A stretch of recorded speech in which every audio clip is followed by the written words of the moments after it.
Good morning students. तो आज हम आपका new chapter number 6 molecular basis of inheritance start करने जा रहे हैं।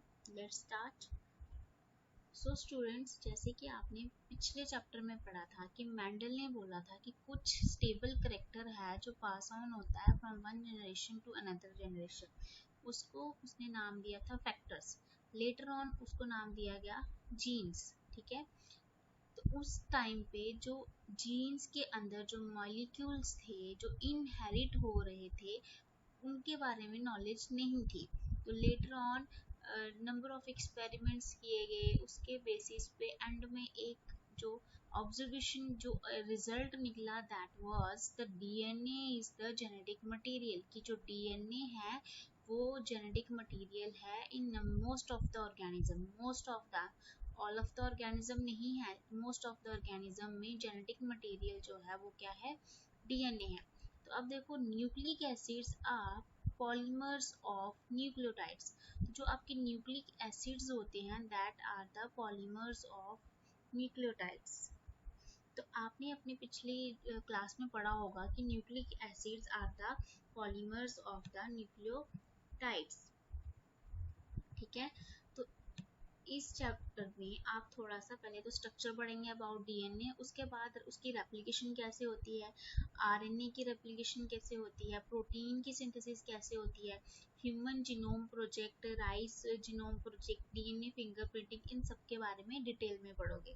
तो ठीक है, nucleic acids are of two type, deoxy ribo nucleic acid and ribo nucleic acid. ठीक है, DNA act as a genetic material in most of the organism. जैसे कि मैंने पहले बताया कि मोस्ट ऑफ द ऑर्गेनिज्म में डीएनए जो होता है वो जेनेटिक मटेरियल होता है। और RNA also act as genetic material in some organism as in some viruses. ये भी होता है जेनेटिक मटेरियल लेकिन कुछ वायरसेस के केस में। और आरएनए के और भी बहुत से फंक्शन है, जैसे it function as messenger, adapter, structural and in some cases as catalytic molecule. देखो, जेनेटिक मटेरियल जो डीएनए है उसको क्यों कंसीडर किया जाता है, क्योंकि it is stable in nature. जो आरएनए है that is reactive in nature. तो रिएक्टिव है तो इसलिए उसको और बहुत से काम करने हैं, जैसे एज ए मैसेंजर काम करता है, एज ए अडाप्टर काम करता है, structural catalytic means as a enzyme काम कर सकता है, structural means as a RNA काम करता है, adapter means as a tRNA काम करता है। तो ये बहुत सारे जो फंक्शंस हैं वो कौन परफॉर्म करता है, आरएनए करता है। तो सबसे पहले हम पढ़ेंगे about DNA. The DNA it is a long polymer of deoxyribonucleotides. तो जो डीएनए है वो क्या है आपका, पॉलीमर ऑफ डीऑक्सीराइबोन्यूक्लियोटाइड्स। ठीक है, तो जो डीऑक्सीराइबोन्यूक्लियोटाइड जो है, अगर single length at is the monomer of the DNA. अगर कोई आपको पूछे what is the monomer of DNA, तो वो क्या होता है, डीऑक्सीराइबोन्यूक्लियोटाइड। और जो डीऑक्सीराइबोन्यूक्लियोटाइड हैं वो रिपीटेडली ज्वाइन हो के पॉलीमर बनाते हैं। उस लॉन्ग पॉलीमर को हम क्या बोलते हैं, DNA, that is deoxyribonucleic acid. ठीक है, नेक्स्ट है length of DNA is usually defined as number of nucleotides present it. तो अगर हम length of DNA find out करनी है तो हम फाइंड आउट करेंगे कि कितने नंबर हैं न्यूक्लियोटाइड के उस डीएनए में। उस बेसिस पे हम न्यूक्लियो डीएनए की जो है लेंथ फाइंड आउट कर सकते हैं। फॉर एग्जांपल, अगर इस्चरिया कोलाई की हमने पता करना है कि डीएनए की कितनी है, तो that is 4.6 into 10 raised to power 6 base pair. Haploid content mean not diploid. Haploid content किसमें होता है, गैमीट्स में। तो हैप्लॉइड कंटेंट है जो ह्यूमन डीएनए का वो है 3.3 into 10 raised to power 9 base pair. Bacteriophage lambda has 48,502 base pair etcetera. तो ये क्या है, इनका जेनेटिक मटेरियल जो है डीएनए उसका साइज है।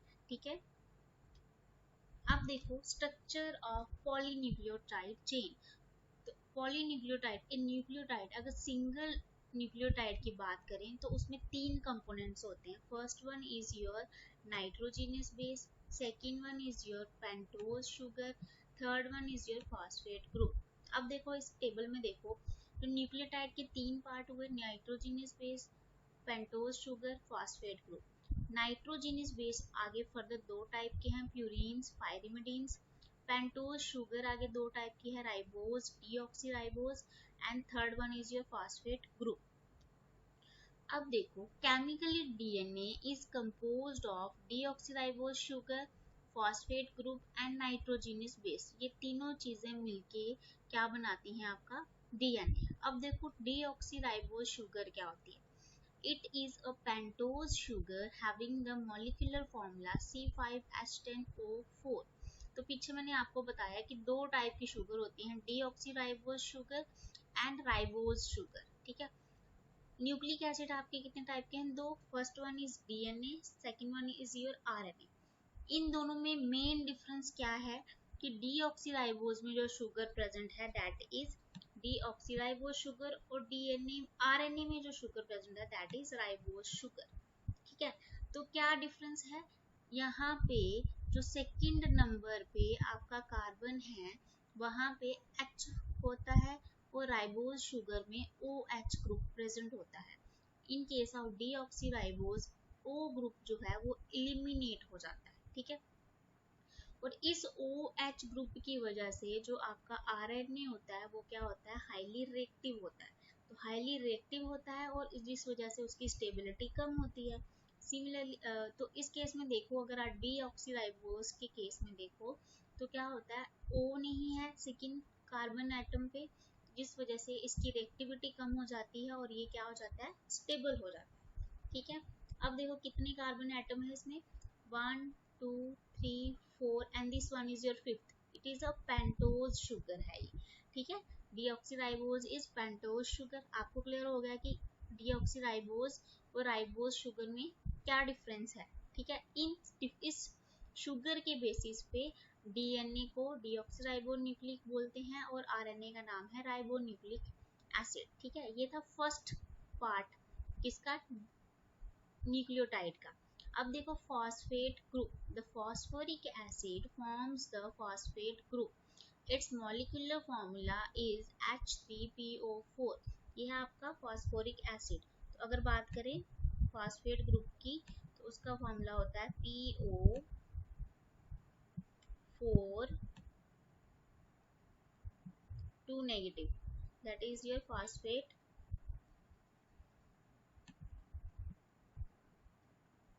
that is your phosphate group।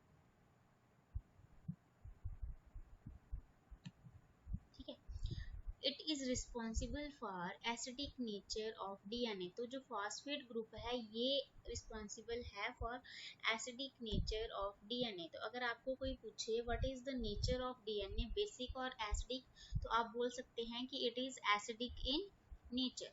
अब देखो थर्ड पार्ट जो है इसका है nitrogenous base are the nitrogen containing compound. तो इनके नाम से ही क्लियर हो रहा है कि नाइट्रोजन प्रेजेंट होगा। तो ये दो टाइप के होते हैं, एक होता है प्यूरीन्स, दूसरा होते हैं पायरिमिडीन्स। देखो प्यूरीन्स जो होते हैं वो double ring heterocyclic structural compound है। दो रिंग्स प्रेजेंट हैं, दोनों का जो साइज है वो क्या है? डिफरेंट है। इस छोटी वाली रिंग को हम बोलते हैं इमरडाइजोल रिंग और बड़ी वाली को हम बोलते हैं पायरिमिडीन रिंग्स। ठीक है, तो इसमें कितने कार्बन एटम होते हैं? It is 9 membered ring. ठीक है, जो आपकी ये है प्यूरीन है, it is mine 1 2 3 4 5 6 7 8 9 9 membered ring है। और इसकी जो ऑड पोजीशन है दैट इज 1 हो गया, 3 हो गया, 7 and 9 except 5। All odd position पे आपका क्या होता है? नाइट्रोजन एटम होता है। ठीक है, तो प्यूरीन्स में आपके दो आते हैं, first one is your adenine and second one is your guanine.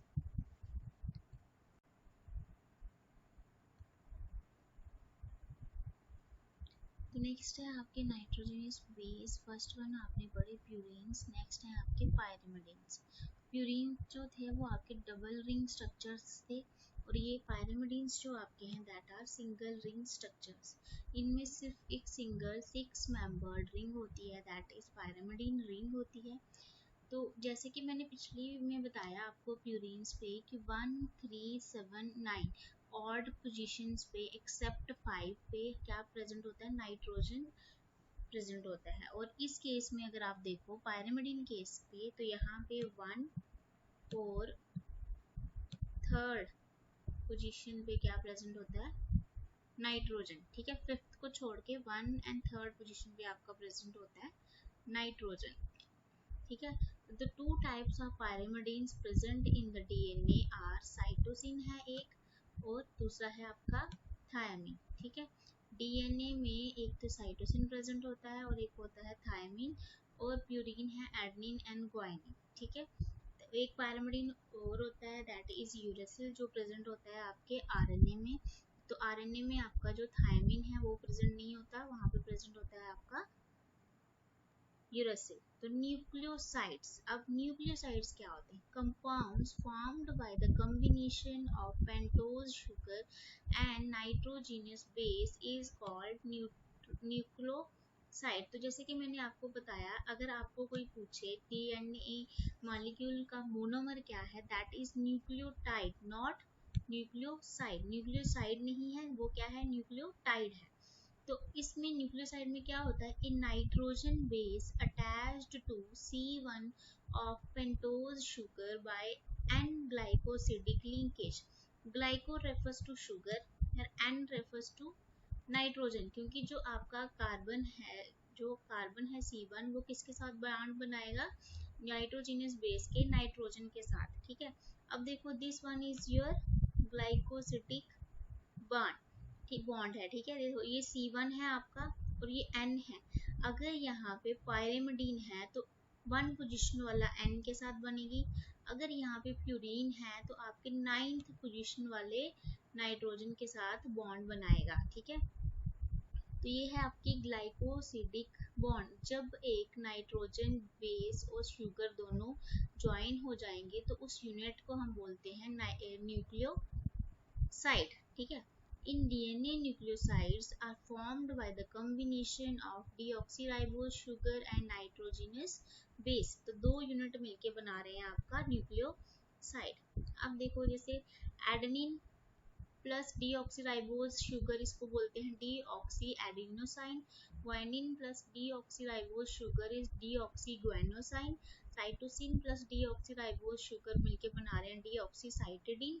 Thiamine plus deoxyribose sugar मिलके बना रहे हैं डीऑक्सीथाइमिडीन। तो ये आपके न्यूक्लियोसाइड्स के नेम है। ठीक है, not nucleotide, these are the name of nucleosides. ठीक है, अब देखो यहाँ पे आपको दिख रहा होगा कि ये आपका क्या है, पायरिमिडीन है। तो यहाँ पे फर्स्ट नंबर वाले का नाइट्रोजन के साथ बॉन्ड बन रही है, और ये देखो आपका प्यूरीन है, तो इसमें 9th नंबर पे जो आपका नाइट्रोजन होगा उसके साथ बॉन्ड बनेगी C1 of the pentose sugar. अब देखो न्यूक्लियोटाइड्स क्या होते हैं, the compound formed by the combination of phosphate group with nucleoside. जो आपकी न्यूक्लियोसाइड बने उसके साथ जो फॉस्फेट ग्रुप एड अप हो जाएगा तो उसे हम बोलते हैं nucleotides. Nucleotides are the monomers of DNA. अब देखो नीचे फिगर दिया है, ये आपका शुगर, इसके ऊपर लगा क्या आपका नाइट्रोजनस बेस, और 5th कार्बन एटम पे जाके आपका क्या लग गया, फॉस्फेट ग्रुप। तो जो फॉस्फेट ग्रुप है वो कार्बन के साथ जो बॉन्ड बनाता है उसे हम बोलते हैं, ये वाली बॉन्ड जो है इसको हम क्या बोलेंगे, फॉस्फोडाई फॉस्फो एस्टर बॉन्ड, क्योंकि यहाँ पे सिंगल एस्टर बॉन्ड बन रही है, that is phospho ester bond. तो फॉस्फोडाइएस्टर बॉन्ड कैसे बनती है वो मैं आगे बताऊंगी आपको। तो अब जो 4 type of nucleotides present in the DNA कौन से हैं, डीऑक्सी एडिनोसाइन, यहाँ तक तो आपका न्यूक्लियोसाइड। मोनोफॉस्फेट, अब बन गया nucleotide, deoxy guanosine monophosphate, deoxycytidine monophosphate, deoxythymidine monophosphate. तो ये 4 टाइप के जो हैं आपके न्यूक्लियोटाइड्स आपस में जुड़ जुड़ के पॉलीमर बनाएंगे, पॉलीमर चेन बनाएंगे, जिसे हम क्या बोलेंगे, डीएनए, डीऑक्सीराइबोन्यूक्लिक एसिड। अब देखो polynucleotide strand, number of nucleotides linked each other by phosphodiester bond and forms a long chain of molecule called polynucleotide strand। अब देखो ये आपका फर्स्ट, सेकेंड और थर्ड कार्बन जो है उसके साथ, और फिफ्थ कार्बन पे तो आपको पता था कि फॉस्फेट ग्रुप लगा है।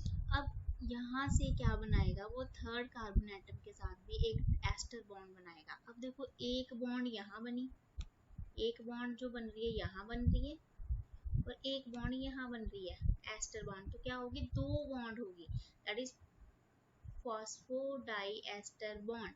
तो फॉस्फोडाइएस्टर बॉन्ड्स की वजह से क्या होते हैं, न्यूक्लियोटाइड्स जो हैं आपस में बाइंड अप होते हैं, ठीक है। तो phosphodiester bond forms between fifth and third carbon atom position. अब देखो ये आपकी फिफ्थ पोजीशन है, that is your third carbon position of the pentose sugar.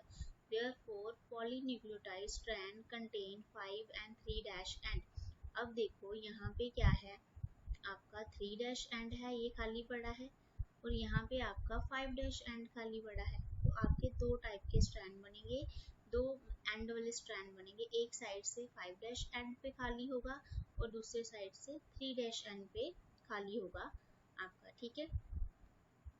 अब देखो डबल स्ट्रैंडर्ड स्ट्रक्चर जो है, ये देखो ये आपके क्या है, nitrogenous base, this one is your thymine, this one is your adenine. तो एक चागाफ रूल है, उसके अकॉर्डिंग क्या होता है, प्यूरीन हमेशा पायरिमिडीन के साथ बाइंड अप होता है और पायरिमिडीन हमेशा प्यूरीन के साथ।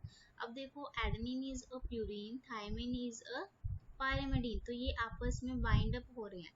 तो इनके बीच की जो बॉन्ड है उसको हम बोलते हैं हाइड्रोजन बॉन्ड। ए और टी के बीच डबल बॉन्ड होती है, सी और जी साइटोसिन और ग्वानिन के बीच हमेशा क्या होती है, ट्रिपल बॉन्ड होती है, ठीक है। अब देखो ये वाली बॉन्ड जो है, ये वाली, दिस वन इज योर, कौन सी बॉन्ड होती है, ग्लाइकोसिडिक बॉन्ड, और ये वाली जो बॉन्ड है, दिस वन इज योर, ये वाली, ये है आपकी फास्फो एस्टर बॉन्ड, और ये यहाँ पे दो बन रही हैं, एक ये बन रही है और एक ये बन रही है, that is your phospho diester bond, ठीक है। दिस देखो यहाँ पे आपका थर्ड वाला कार्बन जो है वो खाली पड़ा है, यहाँ पे 5' एंड आएगा, यहाँ पे देखो थर्ड और यहाँ पे 5' तो एंटी पैरेलल है, मींस अगर यहाँ पे 5' है तो दूसरे वाला जो स्ट्रैंड है यहाँ पे उसका 3' एंड होगा, और अगर यहाँ पे 3' है तो दूसरे स्ट्रैंड का क्या होगा, आपका 5' एंड होगा, ठीक है। अब कितनी टाइप की बॉन्ड बनती है डीएनए में, तीन टाइप की, एक तो ये वाली बेसिस के बीच में हाइड्रोजन बॉन्ड, बेस और शुगर के बीच में glycosidic bond, and phosphate group और शुगर के बीच में phosphodiester bond. And this is the structure of, basic structure of DNA. अब हम पढ़ेंगे double helical structure of DNA given by Watson and Crick, ठीक है। DNA as an acidic substance present in nucleus was first identified by Friedrich Mescher in 1869। तो DNA को as acidic substance कि ये nucleus में प्रेजेंट है और ये एसिडिक इन नेचर है, तो सबसे पहले आइडेंटिफाई किया फ्रेडरिक मेस्टर ने, तब उसने इसको नाम दिया न्यूक्लियन का। इन 1953 वाटसन एंड क्रिक दो साइंटिस्ट हुए जिन्होंने क्या किया, विल्किंस एंड फ्रैंकलिन का एक्सरे डाइफ्रेक्शन डाटा लिया, उसको स्टडी किया और double helix structure model of structure of DNA दिया, ठीक है। तो इस वजह से उनको क्या मिला, नोबेल प्राइज भी मिला था, ठीक है। One of the hallmark of their position was base pairing between two strands of polynucleotide chains. तो मेन जो उनका हॉलमार्क था, जो मेन पॉइंट था उनका मॉडल का, वो था कि based on the observation of Erwin Chargaff that for a double stranded DNA the ratio between adenine and thymine cytosine and guanine are constant, ठीक है। तो चारगाफ ने जो रूल दिया था उसके बेसिस पे जो वेटसन एंड क्रिक ने बेस पेयरिंग के बारे में बताया था between the two strands of the polynucleotide chains, ठीक है। तो उन्होंने क्या बताया, चारगाफ ने बोला था for a double stranded DNA जो रेशियो होती है एडेनिन और थायमिन की, साइटोसिन एंड ग्वानिन की जो होती है वो क्या होती है, कांस्टेंट होती है और इक्वल्स टू होती है 1। तो चारगाफ रूल के अकॉर्डिंग क्या था कि एडेनिन जो है वो हमेशा थायमिन के साथ बॉन्ड बनाएगा, that will be double bond, और साइटोसिन जो है वो हमेशा ग्वानिन के साथ बॉन्ड बनाएगा, that will be triple hydrogen bond, ठीक है। तो इस रूल के अकॉर्डिंग क्या था, जितना आपका एडेनिन होगा किसी डीएनए में उतना ही थायमिन का अमाउंट होगा, जितना साइटोसिन का अमाउंट होगा उतना ही ग्वानिन का अमाउंट होगा। और इस बेसिस पे हम, अगर हमें एक स्ट्रैंड के जो सीक्वेंस है बेसिस का वो बता दिया जाए तो हम दूसरे स्ट्रैंड के सीक्वेंस बता सकते हैं। जैसे ए टी सी है अगर, तो हम बताएंगे ए के अपोजिट टी के अपोजिट ए, सी के अपोजिट जी। तो इसका मतलब हमें पता चल जाता है कि एक स्ट्रैंड का अगर हमें सीक्वेंस बेसिस का पता चल जाए तो दूसरे स्ट्रैंड के जो बेसिस का सीक्वेंस है उसको भी हम पता लगा सकते थे। ठीक है, अब देखो स्ट्रक्चर ऑफ डीएनए के क्या क्या पॉइंट दिए उन्होंने। DNA is a double stranded polynucleotide molecule.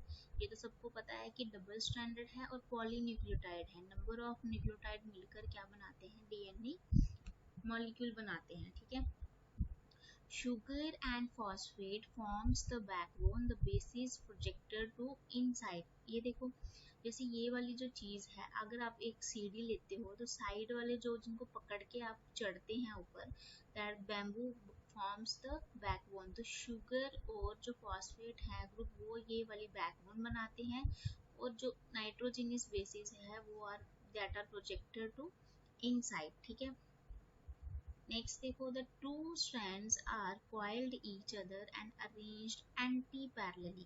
देखो ये वाले जो कॉइल हैं ये क्या है, ये वाला स्ट्रैंड और ये वाला स्ट्रैंड ये क्या है, एंटी पैरेलली है। पैरेलल तो है लेकिन उनकी डायरेक्शन क्या है, अपोजिट है। अगर ये 3 डैश एंड है तो ये इसका 5 डैश एंड होगा। ठीक है, अगर ये 5 डैश एंड है तो ये वाला क्या होगा, 3 डैश एंड होगा। ठीक है, the two strands of DNA have common diameter of 20 angstrom। अब देखो ये जो डायमीटर है यहाँ से लेके यहाँ तक का डिस्टेंस कितना है इनके बीच में, 20 एंगस्ट्रॉन का। ठीक है, adenine of one strand pairs with thymine of another strand by 2 hydrogen bonds and vice versa. The guanine of one strand pairs with cytosine of another strand by 3 hydrogen bonds and vice versa। तो ये वही चारगाफ rule ने बताया था, जो adenine thiamine के साथ बनाएगा डबल बॉन्ड होगी, गुआनिन जो है साइटोसिन के साथ बनाएगा that will be your triple bond. जो क्या किसने बताया था, चारगाफ ने बताया था। अब देखो, the two strands are complementary to each other. मतलब अगर आपको एक स्ट्रैंड के सीक्वेंस का पता है, दूसरे स्ट्रैंड के सीक्वेंस का पता लगाना इजी हो जाता है। The two chains are coiled in a right hand fashion। तो उनको जो उनकी डायरेक्शन है कॉइलिंग की, that is right hand direction. ठीक है, क्लॉकवाइज एंड क्लॉकवाइज होती है जैसे, सिमिलरली राइट हैंड और लेफ्ट हैंड होती है। The pitch of the helix is 3.4 nanometer। pitch means ये वाला जो पॉइंट, दिस पॉइंट और दिस पॉइंट के बीच का जो है उसको हम क्या बोलते हैं, पिच। ठीक है, देखो यहाँ पे जो है रोटेशन है 360 डिग्री की रोटेशन है कॉइल स्ट्रैंड्स की, और यहाँ पे भी 360 डिग्री की रोटेशन है। तो यहाँ से लेके इसके बीच का जो डिस्टेंस है, यहाँ से लेके यहाँ तक का जो डिस्टेंस, फॉर एग्जांपल यहाँ से लेके यहाँ तक का जो डिस्टेंस है उसे हम क्या बोलते हैं, पिच। तो देयर आर रफली 10 base pair in each turn. Her turn में कितने बेस पेयर हैं, 10 रफली है। ऐसे 10.4 बोला जाता है कि 10.4 एग्जैक्ट आते हैं। ठीक है, the distance between a base pair in a helix is equal to 0.34 nanometer. एक बेस पेयर जैसे ये वाले और ये वाले के बीच का जो डिस्टेंस है दैट इज 0.34 नैनोमीटर। ठीक है, अब देखो, the plane of one base pair stacks over the other in double helix। This in addition to H bonds, hydrogen bond confers stability of helical structure। अब ये देखो ये वाले जो चीजें हैं that is your hydrogen bonds। तो जो यहाँ पे जो stacks बनाते हैं, यहाँ पे जो रिंग्स, आपको पता है कि जो प्यूरीन पायरमिडीन है दैट आर रिंग्ड स्ट्रक्चर। तो जब वो अटैच होते हैं तो वो एक दूसरे के ऊपर क्या बनाते हैं, in the form of stack वो अरेंज हो जाते हैं। जो क्या करता है, जो आपके डीएनए के हेलिकल स्ट्रक्चर को क्या प्रोवाइड करता है, स्टेबिलिटी प्रोवाइड करता है। अब देखो यहाँ पे जैसे ये है आपका एडेनिन थायमिन, ये एडेनिन है ये थायमिन है। अब इधर देखो थायमिन आया तो इधर क्या आ गया, एडेनिन आ गया। सिमिलरली ये देखो, ये आपका ग्वानिन है, दैट इज योर साइटोसिन। तो ये आपस में बॉन्ड बना रहे हैं। कभी भी प्यूरिन प्यूरिन के साथ, पायरिमिडिन पायरिमिडिन के साथ बॉन्ड नहीं बनाएगा। तो दिस वन इज योर, ये जो क्या है आपकी शुगर फॉस्फेट बैकबोन है। तो कभी आपसे अगर पूछे कि बैकबोन किससे बनी होती है डीएनए की, तो हमेशा क्या बताना है, शुगर और फॉस्फेट की बनी होती है बैकबोन।